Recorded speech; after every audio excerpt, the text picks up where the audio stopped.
You smell. Welcome to Tales Tomorrow. I am Morrow, your storyteller for today, and with me I have some more RPG horror stories. Real question. Actual honest to God question. Who is better? Myself, Mary, or Micah? Vote down in the comments below and I promise I'm not gonna get too offended. Much. Anyway, let's get some RPG horror stories for today. Player character steals from the party. Player cries metagaming when his character gets caught. Doing a decent campaign with some folks, and one of the players is a rogue dwarf who took skill expert as a level 1 feat because we were allowed to do so he has a +9 to sleight of hand at level 1. We all begin in El Torrell, and the second everybody is introduced, he pickpockets every party member's money without us noticing. Once we set up camp, he sneaks into everyone's packs to steal their stuff. He gets caught by one of us keeping watch with the night because he rolled low for once, and he immediately breaks character, says we're ganging up on him just because he's playing his character well. No, you're not. You're being a dickhead, stealing from party members. That's bad manners. That's BM right there. We take all of our belongings back and then we get attacked by direwolves. Dwarf in question runs away from the fight to steal from the NPCs. That's where the last session ended.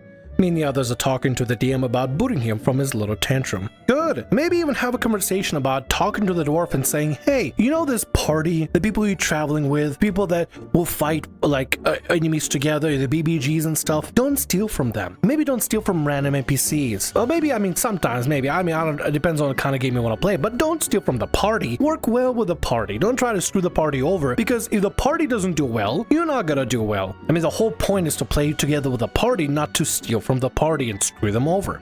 That's just bad manners. It's just not okay. Anyway, let's get to the next story for today. Rogue leaves the game after realizing that actions have consequences. Our DM is running a guild setting. Think Pokemon Mystery Dungeon, where there's a quest board that has various missions, assembling a team, all that jazz. It's mainly so she, the DM, can have lots of players and cycle them in and out as needed in case of scheduling conflicts, unexpected circumstances causing some to miss a session, etc. Enter Rogue 1 and Rogue 2. Rogue 1 and 2 were an IRL boyfriend-girlfriend that rolled up in Aarakocra and Tabaxi respectively, because Rogue 1 wanted to min-max and Rogue 2 wanted to be an anime cat girl. The group selects a quest from the board, which is a request to investigate people going missing around a particular section of woods. The party heads out and stops at the nearby town to ask questions about the disappearances. Rogue 1 and 2 decide to use this moment to peel off from the group and do their own thing without mentioning what they were doing or where they were going to anyone. They tell the DM they want to head into the Noble District and find a house to loot, while the party is waiting for them to get back. DM lets them have one, and though a series of decent rolls allows them to pilfer a currently empty house for some gold and jewelry.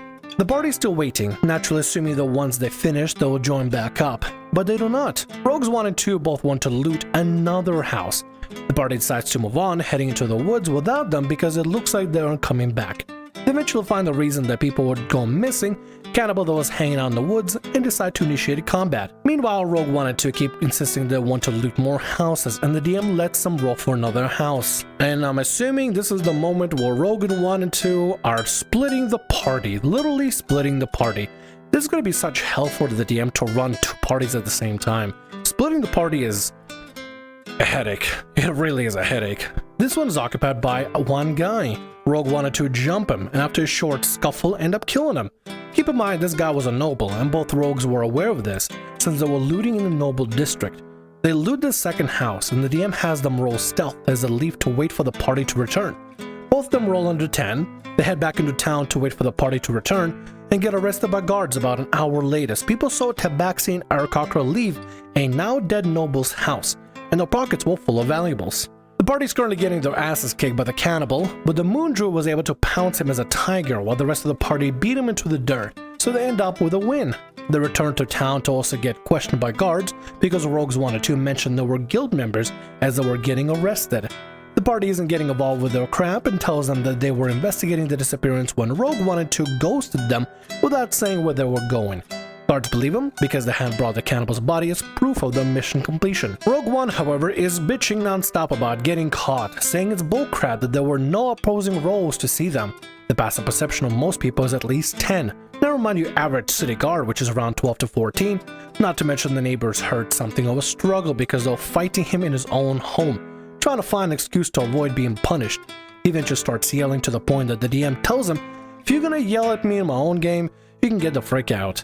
Rogue One bitches more, but backs off. Session ends with the party clear to return while Rogue One and 2 remain in jail. The DM tells them after the session they can either try to convince the guild to help legally, bail them out next session, but face negative stigma on future missions for a while, or roll up new characters to avoid the hassle.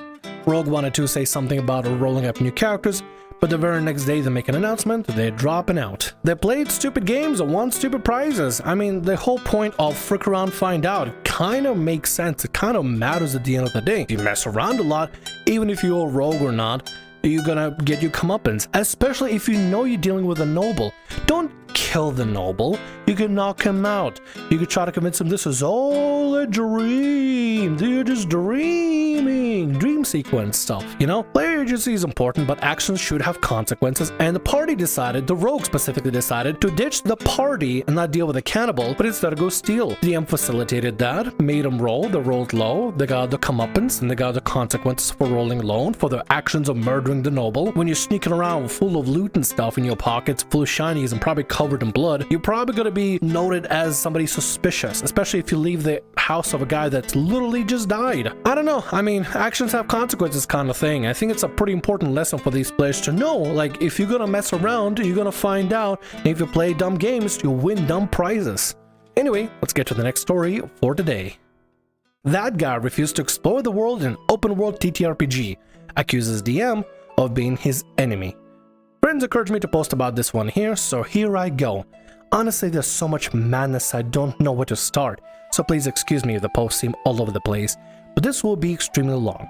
Relevant characters: that guy, the problem player, GM, me, co-GM, spectator, my friend. So for context, I was GMing an open world RPG style exploration based party builder game. Almost everything in it was entirely original to my knowledge, made by my friend, and I was tasked with ruling the setting, which can be summarized as a mix of grimdark, high magic, dying earth genre, in which the main premise is that the sun is gone and the entire planet has been veiled in a mystical and malignant fog that spread chaos wherever it goes, humanity only being able to survive through the usage of another magical force coined light, which repels the fog. Yo, that actually sounds so cool! There was just one problem. We needed players, badly. So we decided to run it over text on Discord server and go advertising for anyone who might be interested to join. Enter that guy. At first he seemed really enthusiastic and basically begged me to join, so I let him in and showed him the ropes. That made my first mistake, telling him to not be afraid to ask questions. Oh boy did he have questions. For the duration of the entire month and a half that I had the displeasure of being with him, he had a habit of constantly asking many ridiculous and obvious questions.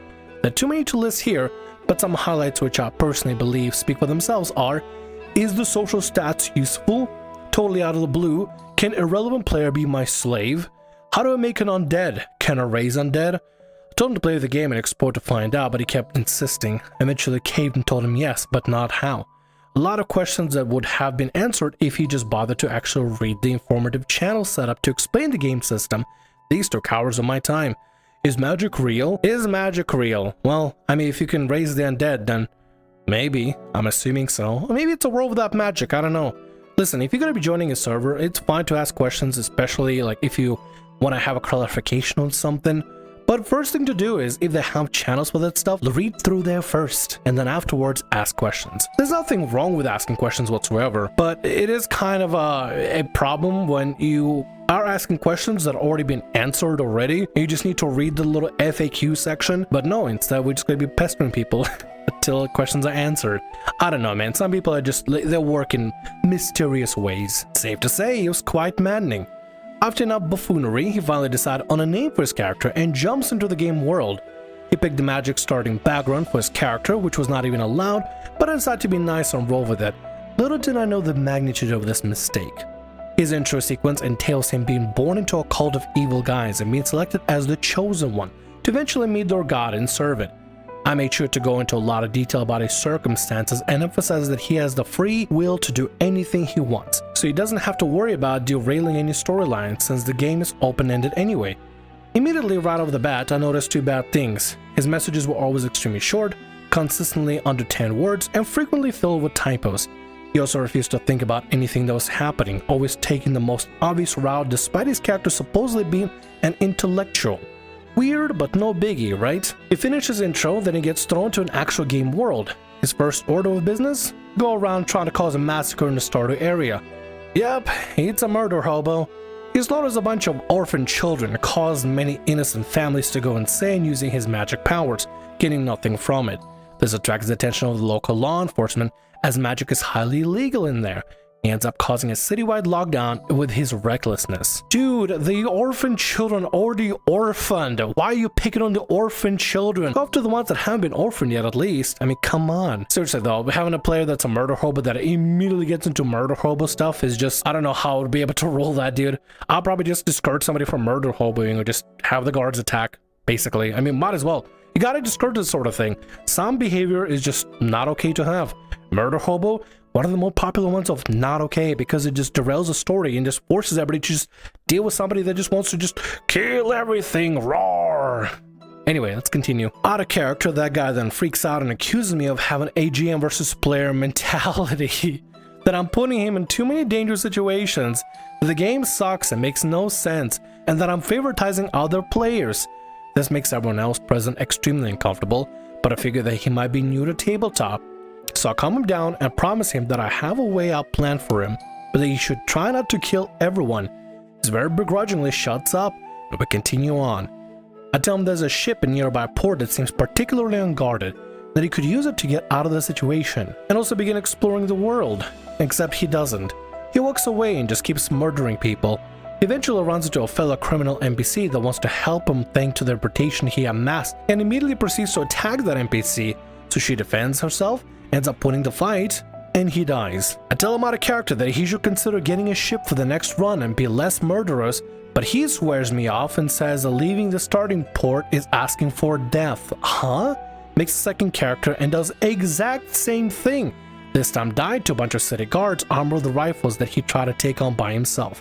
While the players were out actually playing the game, doing their own thing, affecting the world and experiencing its various storylines, this guy was just dwelling in the story area and complaining that nothing interesting happens to him, all the while being extremely argumentative about the semantics of everything that happens. All the guy has to do is just leave the tutorial island, but no, he's busy just PvPing every NPC that he can. It's not really PvPing, but murder hoboing every single thing he sees until he gets killed, and then cries, "It's not fair," meh, meh, meh, meh, meh.